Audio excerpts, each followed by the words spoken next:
A Bad Case of the Stripes by David Shannon. A Bad Case of the Stripes. Camila Cream loved lima beans, but she never ate them. All of her friends hated lima beans, and she wanted to fit in. Camila was always worried about what other people thought of her. Today, she was fretting even more than usual.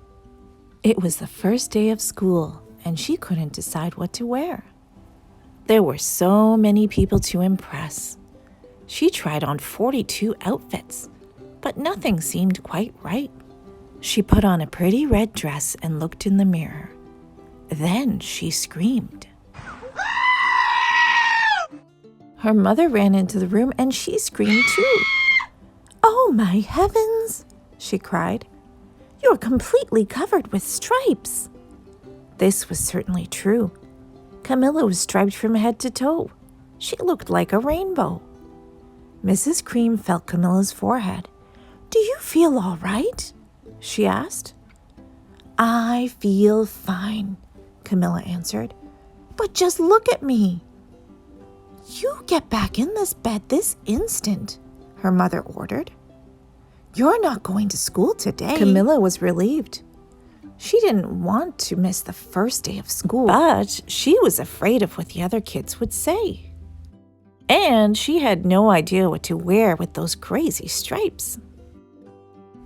That afternoon, Dr. Bumble came to examine Camila.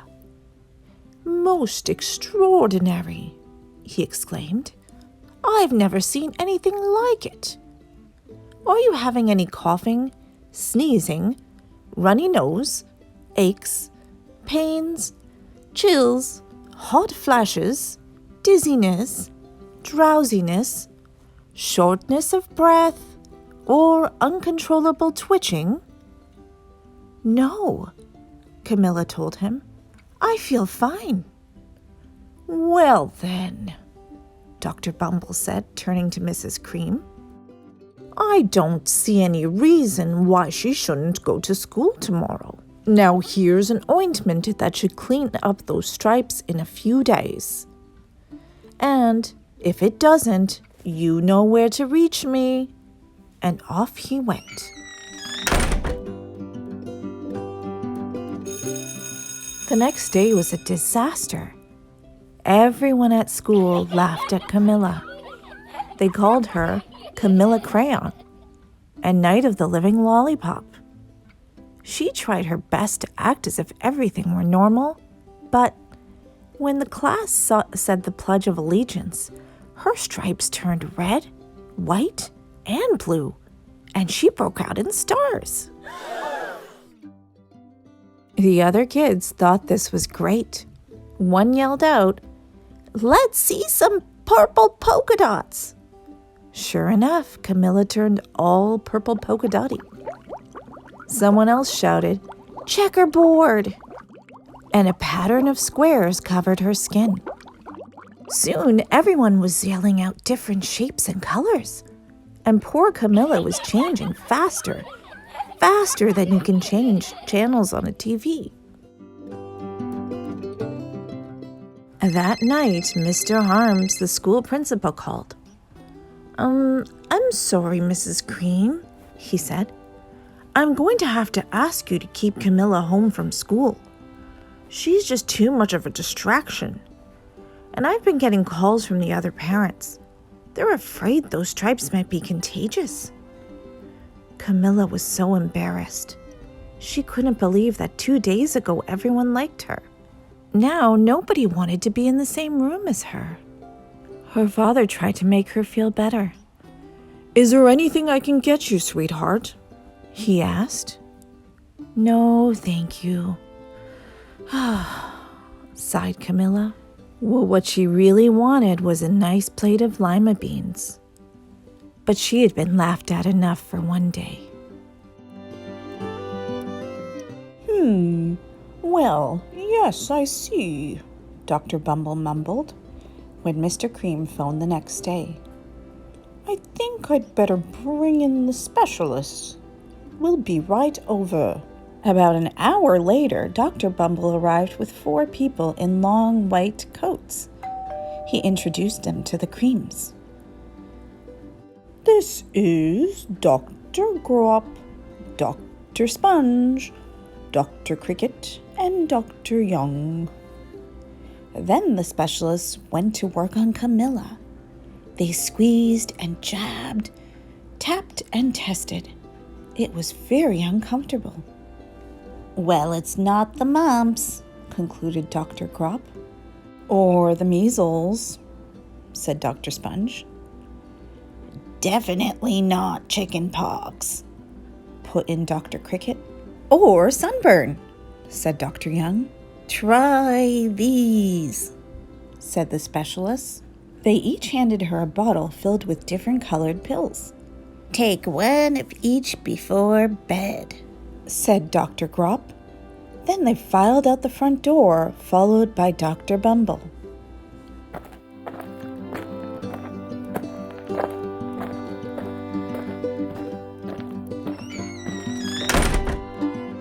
That night, Camila took her medicine. It was awful. When she woke up the next morning, she did feel different. But when she got dressed, her clothes didn't fit right. She looked in the mirror, and there, staring back at her, was a giant, multicolored pill with her face on it. Dr. Bumble rushed over as soon as Mrs. Cream called. But this time, instead of the specialists, he brought the experts.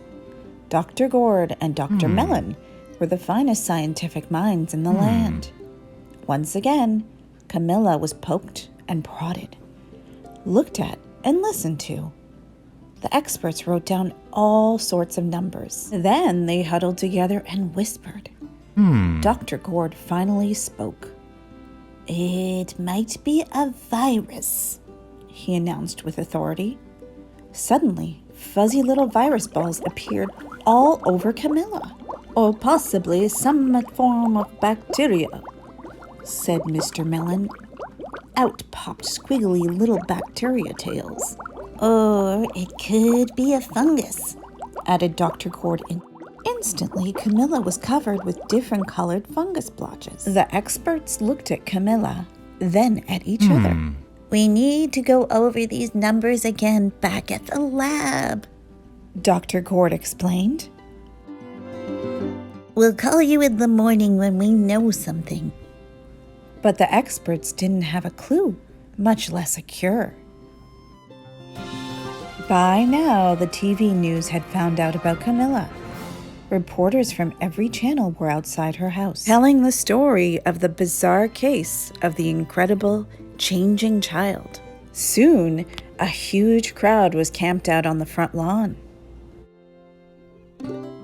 The Creams were swamped with all kinds of remedies, from psychologists, allergists, herbalists, nutritionists, psychics, an old medicine man, a guru, and even a veterinarian.